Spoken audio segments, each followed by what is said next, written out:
Si vous voulez faire 10 000, 20 000, 30 000, même 100 000 euros par mois avec votre business, vous ne pourrez jamais le faire tout seul. Et ne croyez pas les personnes qui vous disent que vous pouvez faire des centaines de milliers d'euros par an, par mois, en étant tout seul. Vous devez impérativement recruter des personnes, que ce soit des prestataires ou que ce soit des personnes dans votre boîte directement. Et depuis 2019, j'ai lancé ma propre agence où j'ai dû recruter des dizaines et des dizaines de personnes. J'ai fait pas mal d'erreurs de recrutement et même aujourd'hui, avec mes nouvelles boîtes, j'ai aussi fait d'autres erreurs de recrutement et j'ai aussi recruté des très bonnes personnes pour m'aider, pour m'épauler et surtout pour gagner du temps dans mon travail. Donc aujourd'hui, je vais vous montrer exactement comment je recrute des personnes, mais surtout les 3 personnes que vous devriez recruter dans votre business si vous voulez le scale.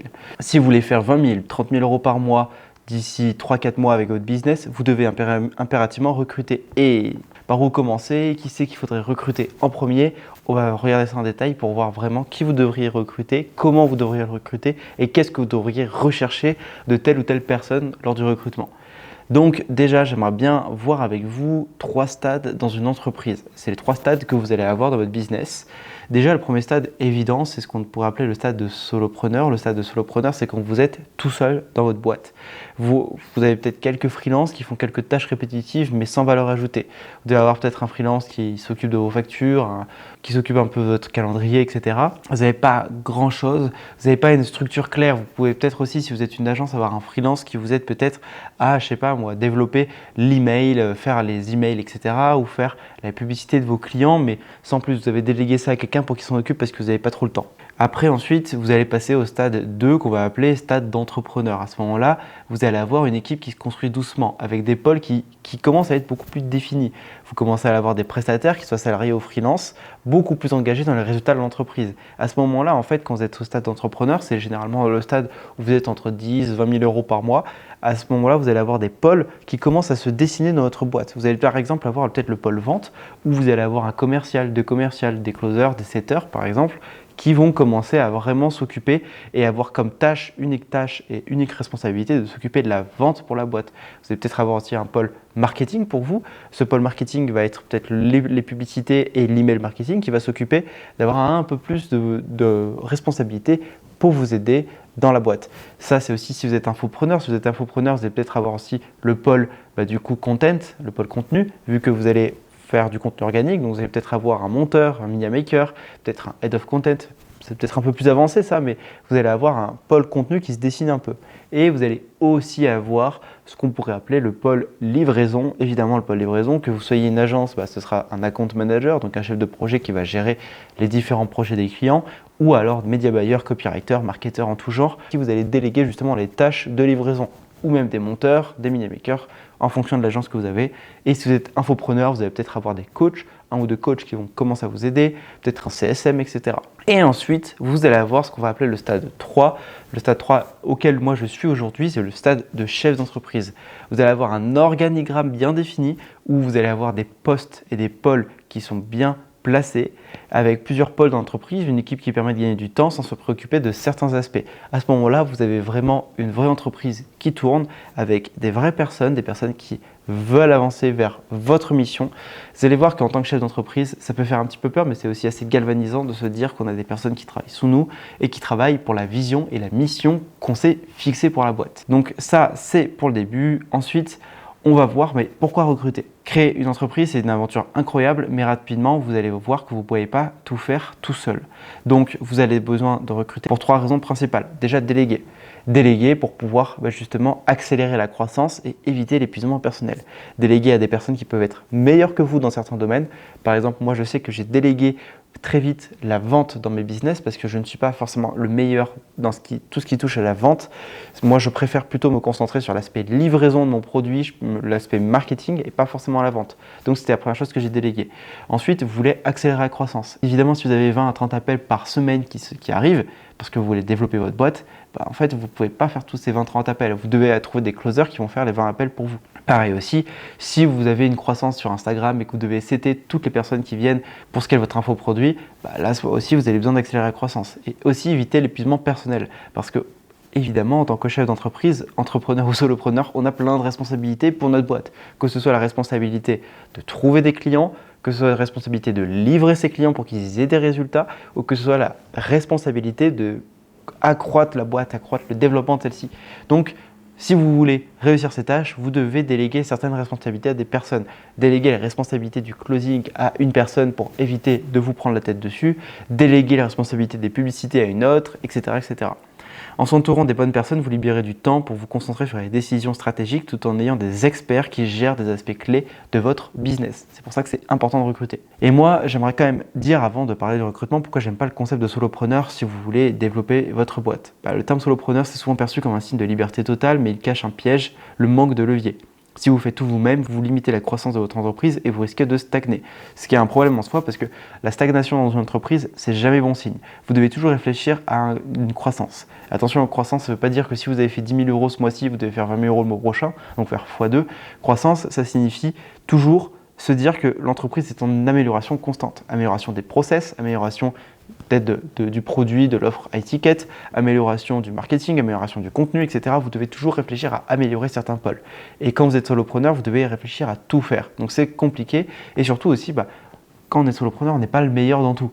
Et justement, si vous voulez être libre, vous devez recruter les bonnes personnes qui vont s'occuper des bonnes choses pour vous. Vous n'avez pas besoin d'avoir une immense équipe. Soloprenariat, ça fait rêver parce qu'on se dit qu'on a très peu de charges, mais vous pouvez aussi bien gérer vos recrutements pour avoir le moins de charges possible, mais le plus de temps derrière pour être encore plus libre. Voilà. Et l'impact du recrutement sur la scalabilité. Recruter les bonnes personnes est directement lié à la scalabilité de votre entreprise. Lorsque vous avez une équipe de confiance, chaque membre devient un multiplicateur de productivité. À long terme, ça permet d'automatiser certaines parties de votre business tout en augmentant le chiffre d'affaires. C'est pour ça que c'est important de recruter.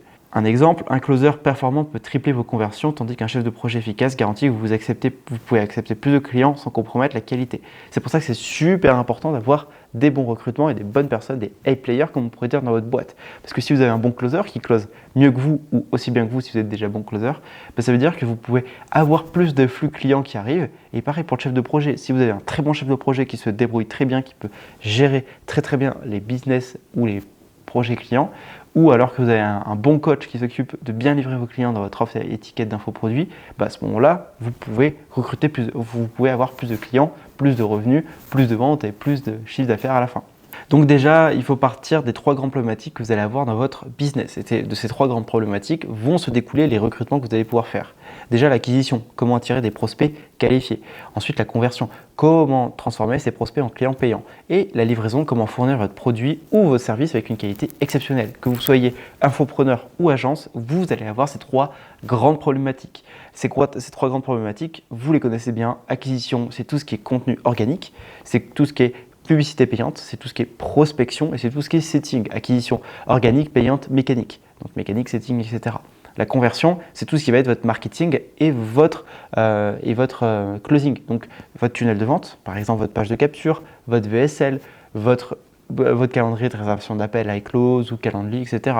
Vous allez aussi avoir votre donc ça c'est votre tunnel de vente, mais vos emails aussi font partie de votre conversion parce que votre objectif de vos emails, vous l'avez l'adresse de ces personnes, donc vous allez les convertir.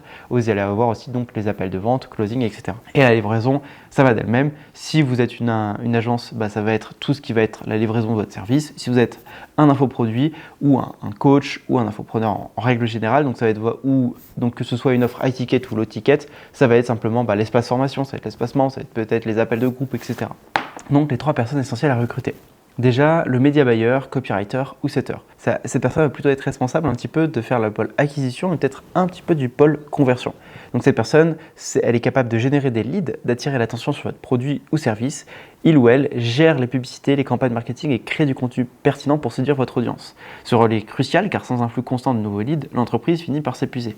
En clair, ce que vous allez rechercher avec un média buyer, un copywriter ou un setter, c'est que vous allez chercher à ce qu'il génère du lead et à ce qui l'amène ce lead dans votre tunnel ou qui commence à l'amener par exemple à votre closer. Par exemple, un media buyer, vous allez chercher à qu'il fasse des publicités, qu'il fasse de la pub pour votre business. Un copywriter, vous allez chercher peut-être à ce qu'il vous écrive du contenu sur Instagram ou sur YouTube ou sur LinkedIn pour vous aider, donc ce serait plutôt un ghostwriter. Et un setter, vous allez chercher avec le setter, vous allez avoir des numéros, par exemple, vous allez faire des campagnes de cold email, etc. Vous allez avoir plein de numéros et vous allez vouloir les setter, ces numéros. Ensuite, vous allez avoir en deuxième rôle à recruter ce qu'on va appeler le closer évidemment. Une fois les leads générés, le rôle du closer c'est de les convertir en clients payants. Le closer est souvent celui qui gère les appels de vente, négocie et fait en sorte que les prospects prennent la décision d'acheter. Sa capacité à comprendre les besoins du client et à proposer des solutions est cruciale. Le closer, c'est vraiment l'un des rôles qui est essentiel à recruter dans le développement de votre boîte et pas attendre trop longtemps pour en recruter un, même si vous êtes bon en vente. Pourquoi? Alors, j'entends beaucoup de personnes dire que le closing, j'ai trouvé ça d'ailleurs très débile, mais c'était un moment, j'étais avec un ami entrepreneur avec qui je suis du coup à ce séminaire à Megève. Et il me disait, du coup, le mec qui m'accompagne pour développer ma boîte, il me disait je faisais plus de 20 appels par semaine ce mois-ci, et il me disait que le closing, c'était la dernière chose que je devais déléguer. Et je ne comprenais pas pourquoi. Parce que le closing, donc faire les appels de vente, c'est ultra chronophage. Si vous avez 20 appels dans la semaine, ça veut dire 20 heures dédiées à closer. Et vous, en tant que chef d'entreprise, ça vous empêche de développer votre boîte. Donc même si vous êtes bon en vente, même si vous êtes le meilleur vendeur de votre boîte, et c'est évident, heureusement que vous, en tant que chef d'entreprise, vous êtes le meilleur vendeur de votre boîte. Vous connaissez vos process, vous connaissez votre produit sur le bout des doigts, vous êtes l'image de votre boîte, donc c'est sûr que un prospect qui arrive en face, il est intimidé, il est émerveillé, il a envie d'acheter, c'est évident, c'est sûr. Mais en tant que chef d'entreprise, vous n'avez pas toutes vos capacités pour closer vous-même, parce que en fait, vous devez aussi développer les autres pôles. Et c'est pour ça que c'est important de recruter un closer, même s'il est là pour vous épauler. Si par exemple vous avez 20 appels par semaine, 10 à 20 appels par semaine, au lieu de passer 10 à 20 heures dans les appels, vous passez peut-être 5 appels et le closer fait les appels suivants. Parce que ça va vous permettre, vous en tant que chef d'entreprise, d'avoir plus de temps pour développer la boîte, ce qui est important. Développer la boîte ou gagner du temps dans d'autres tâches. En tant que chef d'entreprise, il faut savoir que vous faites ce qui vous fait kiffer, mais vous voulez quand même aussi avoir une certaine liberté, c'est pour ça. Ensuite, vous allez avoir le troisième poste, qui est le chef de projet, qu'on va qualifier dans la livraison. Le chef de projet garantit que ce qui a été vendu est bien livré avec une qualité irréprochable. Il coordonne l'équipe, gère les délais et s'assure que chaque projet ou service est exécuté correctement. Son rôle est vital pour maintenir une bonne satisfaction client et éviter les retours ou réclamations. Vous allez voir, le chef de projet, c'est un peu plus subtil, je vais vous montrer comment le recruter. Déjà, les compétences essentielles pour chacun de ces rôles. Dans l'acquisition avec le média buyer ou le setter ou le copywriter, vous devez chercher la créativité, qui maîtrise les plateformes publicitaires si c'est un média buyer, qui comprend les comportements consommateurs et est capable d'analyser les données pour optimiser les campagnes. Dans le closer, vous cherchez l'excellente communication, l'empathie, comprend les comportements consommateurs et aussi la forte capacité d'écoute et de négociation. Et pour le chef de projet, vous cherchez l'organisation, du leadership, capacité à résoudre des problèmes rapidement parce que et oui, dans la livraison, vous allez toujours avoir des problèmes, des petites broutilles qui arrivent, des petits problèmes avec des clients, etc. Vous devez les régler rapidement. Et il doit aussi faire une attention aux détails et de la compréhension des processus internes de l'entreprise pour du coup pouvoir les reproduire pour le client. Déjà aussi, petite question qui sont pesantes de cacahuètes, quelle est la rémunération pour chacun de ces rôles? Généralement, un média buyer, les premiers prix pour des bons commencent à 1 500 € par mois. Certains peuvent aussi demander un pourcentage du budget pub dépensé, par exemple 10% du budget. Vous dépensez 10 000 €, ils gagnent 1 000 €. Ça, c'est les rémunérations globales qu'il faut s'attendre quand vous allez commencer à recruter des média buyers. Vous pouvez aussi avoir des média buyers qui vous coûtent moins cher. Vous pouvez avoir un média buyer qui vous coûte 500, 700 € par mois. À ce moment-là, en fait, il va vous dire qu'il va vous faire pas grand-chose, qu'il va vous faire peut-être une petite campagne avec un petit budget de 30 € par jour. Donc là, oui, vous allez avoir un petit média buyer qui vous coûte pas très cher. Vous pouvez aussi peut-être négocier. Si par exemple, le média buyer, vous êtes une agence de média buying et que vous recrutez un média buyer pour livrer vos clients, à ce moment-là, en fait, ce que vous allez rechercher du média buyer, c'est qu'il livre vos clients. Donc vous pouvez négocier avec lui en mode, écoute, tu fais du média buying, t'es bon, ce que je te propose, c'est que je te facture moins cher, donc je te facture par exemple 800 € pour tous les clients que je te ramène. Tous les clients que je te ramène, tu me factures 800 €. Comme ça, lui, ça lui permet de se dire, ok, bon d'accord, je n'ai pas à chercher le client, je peux le facturer moins cher. Copywriter aussi, dépend du travail à faire, mais si c'est de l'email marketing, ça peut être 100, 200 € l'email. Une page peut varier entre 1000 et 3000 € en fonction. Vous pouvez aussi avoir des emails à 500 à 50 € l'email. Et un setter, en prospection chaude, c'est entre 3 et 5%, et en prospection froide, c'est entre 10 et 15%. Prospection chaude, c'est les gens qui viennent à vous, donc les gens qui s'abonnent à votre compte Instagram, qui commandent vos posts, etc. Prospection froide, c'est si vous allez lui demander de DM des gens sur LinkedIn qui ne connaissent pas. Le closer, plus l'offre vendue est élevée, moins la commission est importante, entre 5 et 10%. Donc oui, si vous avez une offre à 1500, 2000 €, le closer va être à 10%. Si votre offre est à 10 000, 15 000, 20 000 €, là à ce moment-là, le closer pourrait être plutôt à 5% parce que c'est déjà une bonne offre. Et le chef de projet, vous pouvez privilégier le fixe et en fonction des tâches demandées, ça peut aller entre 1000 et 4000 euros en fonction de ce que vous voulez faire avec votre boîte. Et à quel moment on doit les recruter? L'acquisition, donc avec le média buyer ou quoi? Dès que vous avez validé votre produit ou votre service sur le marché et que vous êtes prêt à accélérer la génération de leads. Si vous gérez déjà manuellement une petite acquisition, mais que vous souhaitez passer à l'échelle, c'est le bon moment. C'est la preuve du concept. Donc au moment où vous vous dites, ok, j'ai besoin de plus de prospects dans mon tunnel, que j'ai besoin après de plus de clients, c'est à ce moment-là que vous devez commencer à recruter un media buyer ou un setter qui va vous aider à générer du lead. Pareil pour le closer. Le closer, c'est quand votre acquisition commence à tourner à plein régime, mais que vous avez besoin de quelqu'un pour gérer l'afflux de prospects et conclure plus de ventes. Si vous avez plus de temps ou les compétences pour vendre efficacement, recrutez. Si vous n'avez plus de temps ou les compétences pour vendre efficacement, recrutez un closer. Moi, j'aurais tendance à dire que le closer, c'est l'un des premiers rôles à recruter, même si vous êtes bon en vente, parce qu'en fait, le closer va vraiment vous permettre de réduire votre charge de travail la plus chronophage. Parce que si vous faites beaucoup d'appels de vente, c'est ce qui est très chronophage. Évidemment, c'est important de closer les clients, mais en fait, si vous voulez développer votre boîte, gagner plus de temps, déléguer d'autres tâches, vous devez déléguer d'abord le closing. Moi, ce que je vous conseille de faire, c'est quand vous faites du closing aujourd'hui, c'est de réfléchir vraiment vos appels de closing comme si vous deviez les enseigner à quelqu'un. C'est pour ça que moi, je pense dans mes appels de closing, j'ai des petits slides de présentation pour mon offre, histoire de quand je vais devoir le déléguer à quelqu'un, je vais pouvoir lui montrer les replays, je vais lui dire voilà, j'ai fait ces slides de présentation, tu fais les mêmes, tu copies, tu répliques et tu fais pareil que moi. Le chef de projet, quand le recrutez, c'est quand la quantité de livraison dépasse vos capacités de gestion ou que vous avez besoin d'un système fiable pour garantir la qualité et les délais de vos projets. C'est souvent le premier rôle opérationnel que vous devez recruter pour garantir une expérience client impeccable.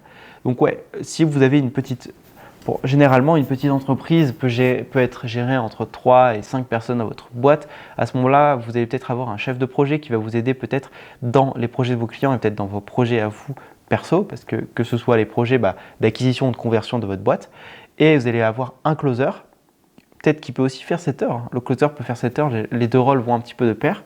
Et vous allez avoir un media buyer ou un monteur qui va vous aider si vous faites du contenu organique. L'importance de la culture d'entreprise dans le recrutement. Recruter les bonnes personnes, c'est pas seulement trouver les compétences techniques nécessaires, il est essentiel que les nouveaux membres de votre équipe s'intègrent dans la culture de votre entreprise. Donc une leçon, assurez-vous que vos valeurs, votre vision et votre mission sont clairement définies avant de recruter. Ça vous aidera à attirer des personnes alignées avec vos projets qui s'investiront à long terme. Autre conseil, recrutez lentement, virez rapidement. Le processus de recrutement ne doit pas être précipité. Prenez le temps de bien choisir vos collaborateurs pour éviter des erreurs coûteuses. Et faites passer plusieurs entretiens, testez-les en conditions réelles et assurez-vous qu'ils ont les compétences et le mindset requis pour intégrer votre boîte. En revanche, si vous constatez rapidement qu'une personne ne correspond pas aux attentes, n'hésitez pas à mettre fin à la collaboration. Une mauvaise recrue peut ralentir votre business et avoir un impact négatif sur l'équipe. C'est pour ça que vous devez réfléchir à recruter lentement, prendre le temps de bien recruter. Quand je dis prendre le temps de bien recruter, ça peut avoir plein de personnes que vous mettez en projet test, lui dire écoute, je te facture pas le meilleur prix au début, mais moi je fais attention, je recrute que les perles rares. Et au fur et à mesure, vous allez avoir un bon recrutement, vous allez prendre le temps de bien faire les choses pour avoir les meilleures personnes dans votre boîte. Mais par contre, si vous voyez qu'il y a un problème, vous devez être pragmatique, vous ne devez pas réfléchir avec de l'émotionnel. C'est super important, je vous dis ça d'expérience personnelle. Et vous devez dégager rapidement les personnes qui causent du tort à votre boîte, soit qui coûtent trop cher et qui n'a pas un meilleur retour sur investissement, etc. Donc comment attirer des talents A-players?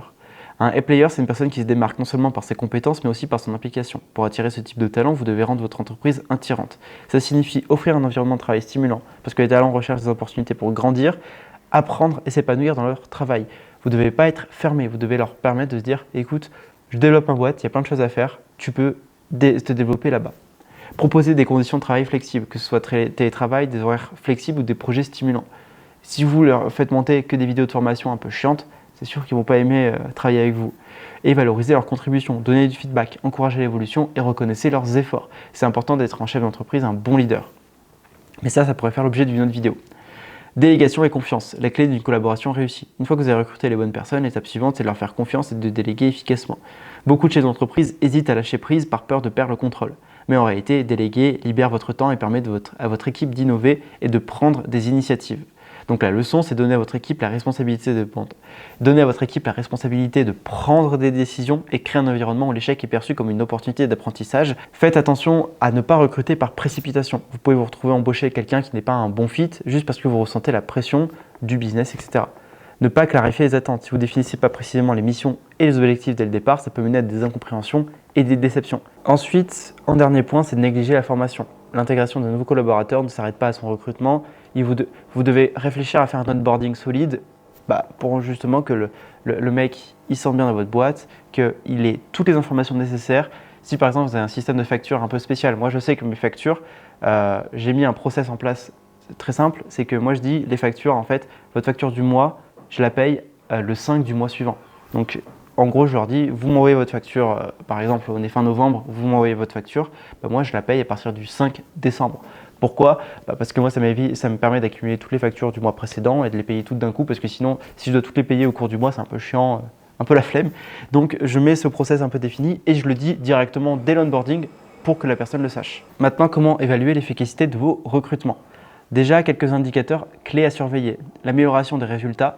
Votre recrutement, est-ce qu'il améliore votre chiffre d'affaires? Est-ce que vous avez plus de leads? Est-ce que vous avez un meilleur taux de conversion? Est-ce que vous avez des clients plus contents, plus de témoignages, etc. Ça, vous devez le traquer en fonction du recrutement que vous avez fait. Si vous avez recruté un média buyer, est-ce que vous avez des meilleurs coûts publicitaires, des meilleurs leads qui rentrent? Un closer, c'est pareil. Est-ce que vos taux de closing s'améliorent? Ou du moins, c'est sûr que si vous passez de c'est vous qui closez à c'est quelqu'un qui close, c'est sûr que vos taux de closing vont dropper parce que vous êtes le meilleur closer de votre boîte.